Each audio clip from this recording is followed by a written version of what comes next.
Need is a strong word, but this is a question that comes up a lot in homeschool circles. Welcome, I'm Tricia. I'm a homeschool mom to 3 kiddos. One who's off of college for her first year, and then my other 2 are in 9th grade and 7th grade. And the question of, is this enough? Or can I really do it without someone telling me what to do? Comes up a lot, and it's something that I've wrestled with in a lot of different ways over 14 years of homeschooling.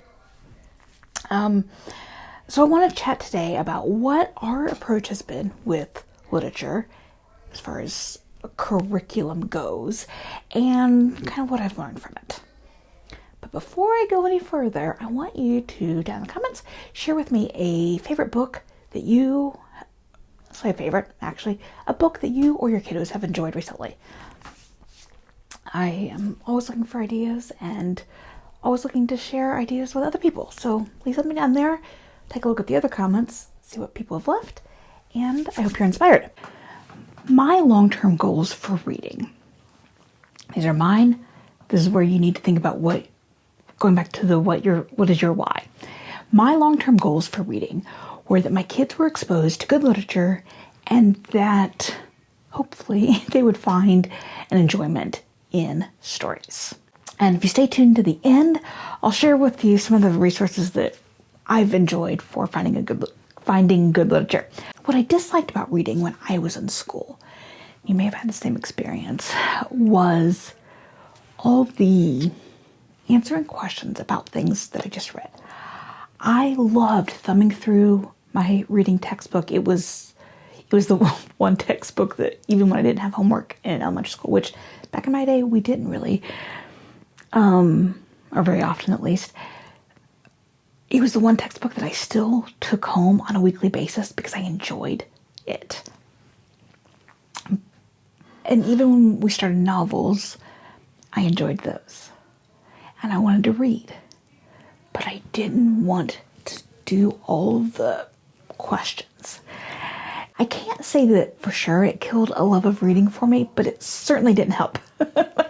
Especially in high school, we had to, in addition to our regular English class, we had additional novels that we had to read each quarter and take a test on. Reading a novel where I knew that I would be tested on it was like, ugh. Because then I was reading for the details and trying to remember everything, not for the enjoyment of the story. And so I didn't want that for my kids. And whether it would really result in them having a dislike for reading, I don't know. But in my reasoning, I didn't want to do that. So long story short, and if you want to learn more about kind of our journeys to learning to read, I have a video about it, so I will link that down there. Long story short, in the elementary years, once my kiddos could read, our approach was that they had to read 15 to 30 minutes a day, depending on the kiddo, whatever they wanted to read. My only other rule was that for a chapter book, they had to give it 3 chapters or 50 pages, whichever one comes first, before they decided the book wasn't for them. And once they had reached that point, if they didn't enjoy the book, it's gone. Too many great books out there to waste your time on books that you're not enjoying. Especially when your goal is to get them to hopefully enjoy reading. I don't know about you, but I never found a love of reading from reading books that I did not enjoy the story of. Even though we weren't using a literature curriculum, I wasn't saying no to learning about literary devices and analyzing stories and such. We talked a lot about those things. But the emphasis for me wasn't on that because I just wanted them to tell me about the story that they enjoyed or what they didn't enjoy about it. At various times I had kids who would go ahead and read a book they weren't enjoying for whatever reason, usually so they could just say they did it. And that was great too, whatever. But I wanted them to read because they wanted to read. The requiring it every day for For my younger two, it was great. For my older one, I don't know that it was a benefit or not. She needed that practice to build that fluency. I don't know. Still, I think it's a good habit. I don't regret doing it. I'm not sure it was great for her, but I don't regret it. So through all of elementary school, that's what we did. And I would do things like, give me a 1-sentence summary, or give me a 4-sentence summary. Short things like that with a very limited amount that they can give you forces kids to really think about the story and what details are important and what are not. My youngest especially, if you ask him to tell you about a 3-minute video, you're going to be listening for 20 minutes. So that practice of summarizing, I think, is an important skill. If nothing else, when you're out in the real world, if someone asks you how your day is, or if you enjoyed a movie, they don't want an answer that is twice as long as the movie was, right? So just for like social skills, I think it's important. But it's also important to help them like really think about what was important in the story and what's not. Through elementary school, occasionally, and this kind of depended, initially I started out doing this every week and then we backed off a little bit, but we would go to the website called Read Theory. This website is great for the practice of reading to answer questions. So more of like a standardized test situation. The reading levels adjust to your kids and what their Lexile scores are. And it adjusts after every quiz, after every reading portion. But they get a reading, they answer 3-6 questions about it. It adjusts, and you can keep going on. It's a great website to help your kids learn that format of reading, learn how to answer questions, like direct questions from a reading, because I'm not sure if I did a video about this ever or not, actually. If not, I'll try to put that on my list. Like, it would tell you back in paragraph 2 or that kind of thing. So they learn to do that close reading skill. So I do think it was a great website. We just stopped using it. Anyway, we did that through elementary school too, to help build those kind of different reading tasks. Because the readings would vary, like depending on type, nonfiction, fiction, those kind of things.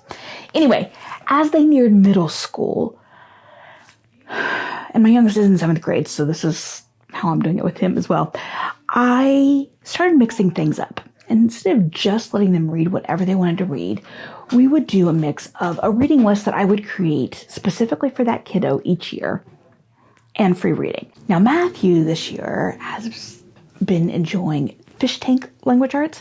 If you don't know, this is a free website. They have units designed around a theme. So the one we are getting ready to do is for A Raisin in the Sun. Each one, at least in the middle school levels, include some other articles or videos that relate to the topic. Sometimes there are a couple books within the unit, and then writing. And I really enjoyed the way it incorporates kind of different article type styles or such to build a bigger picture of the theme. I'm getting ready to start up a fish tank, or set up a new fish tank uniform, the Raisin in the Sun. So I'm going to do a video showing that. So if you're interested, because I had a couple people request it when I talked about it back in the fall. So if you're interested, be sure you're subscribed so you don't miss it when it comes along. Now came high school with Elizabeth. So like I said, my second kid was in 9th grade, and he's using Build Your Library. Elizabeth took 2 co-op literature classes using Seton. The version she did isn't in publication anymore. She did an English American literature and a British literature. They were very school at home. Read these books, define these words, answer these short questions. Here's your quiz, write your essay. It was fine. The class itself was good for her writing, but as far as helping her to develop a love of learning or love of reading, no, not at all. She was exposed to books that she wouldn't have chosen otherwise, and so that was good. I don't regret the classes, but I'm not sure they were great for her either. So by the time she got to be a junior, and again, she's my kiddo who doesn't love reading, really. She enjoys stories, but not just like a pleasure reading. She was over reading. Like, she just wanted to be done. And since she was doing a lot, like with history and government, for example, I went lighter on reading for her junior and senior year. And if it was the right approach, I don't know yet, but I did. I tried to choose stories that I knew would be enjoyable for her, whether or not they would be strong literature, I don't know. But they were stories she would enjoy. Some of them she does audiobooks, some of them is print books. And it helped her to get back to enjoying a story. And again, that was one of my goals, my long-term goals. So with all that backstory, do my kids love to read because they didn't have to answer all the questions about it? That wasn't quite my goal. My goal was that I wanted my kids to enjoy stories and to be exposed to good literature. But just because they enjoy stories doesn't necessarily mean they love the habit of reading. Ben will gobble up books, and if I just let him read, he would read a wide variety of books. If that's all he had to do in a day, he'd love it.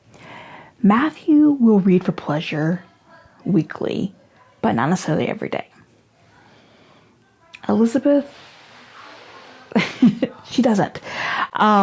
She enjoys stories, but she very rarely reads for pleasure. I hope that someday she will. Right now she's in college and is reading a lot, so if you don't enjoy reading for pleasure is a really hard habit to build again, but I hope someday she finds that again. But hear me out. There's nothing you can do to guarantee that you have a kid who loves reading. There are very few things that I will say that I can see a direct correlation, cause and effect with, but buying into that myth that if I did this, then I would produce a child who loves reading, damaged my relationship with my daughter and damaged the way that I approached reading with her. Because if I was doing X and everybody said that X will produce a good reader, or this influencer said it will produce a good reader, or this blogger says this will produce a kid who loves to read, if I was doing the right thing, then it was on her. Right? There's no other explanation in that scenario. She was being lazy, she was being willful, she was being 100 other lies, none of which were true. But because I bought into that myth that doing X will cause a kid to love reading, that fault was on me. Is it enough, especially in the early years, to just read? And for that, I have a wholehearted yes. I fully believe that habit of reading and that exposure to good literature and letting kids delight-directed learning, delight-directed reading, let my kids read for who they were. And that was meeting that long-term goal. Now, what about middle school, high school? This is where I'm going to give it's going to depend.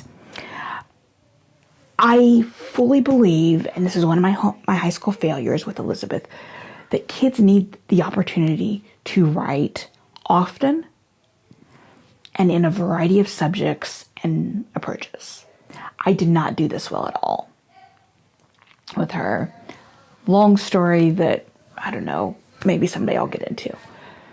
But But that was a definite failure for me. So with literature in the middle school and high school years, I have changed the way I'm going to approach it. And the way I have approached it. With Matthew, like I said, with Fish Tank, he's already getting those extra opportunities to write. With Ben, like I said, we were using Build Your Library this year, and they have narration style writing prompts. She said that she enjoyed narration with younger kids, and so to make it for older kids appropriate where they can practice their writing, she put them into writing prompts. So we have used several of those. They have been good, and I'm going to keep those. So next year we're not using Build Your Library with him, but I plan to still keep using those prompts, even if we don't ever return to Build Your Library, because I think they are really good, and they're good ways of practicing, like identifying some of those literary devices, but in a variety of ways, and practice those skills of summarizing and all of those, but practicing making a more formal thing. Now, Ben is not college bound at this point. He has no interest.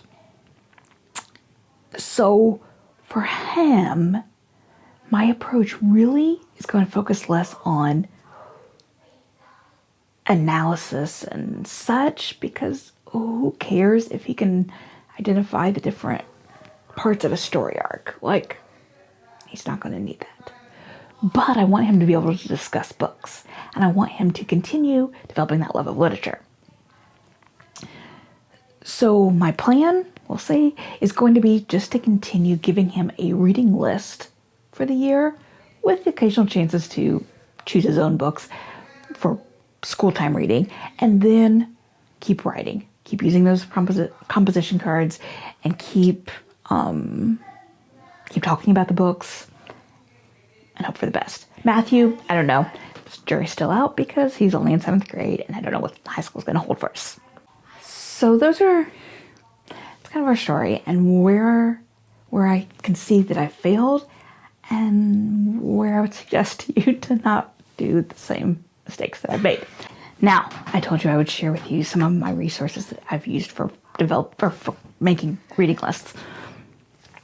And my favorite resource is the Excellence in Reading lists, or Excellence in Reading by Mensa for Kids.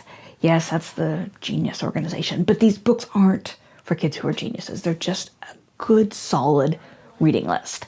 We have used all the levels. We have enjoyed books from all the levels. Almost every book that we've read has been a hit. They're just a solid reading list. But for newer books, or a mixture of them, a lot of the literature-based curriculum companies will put their reading list on their website. So I think this is a fantastic way to kind of see what books are kid-tested, mom-approved. Because if they weren't, they wouldn't still be on those lists. So companies like Torchlight, Build Your Library, Sunlight, and Bookshark, all of those companies, you can see what they are reading for various levels, various topics on their sites.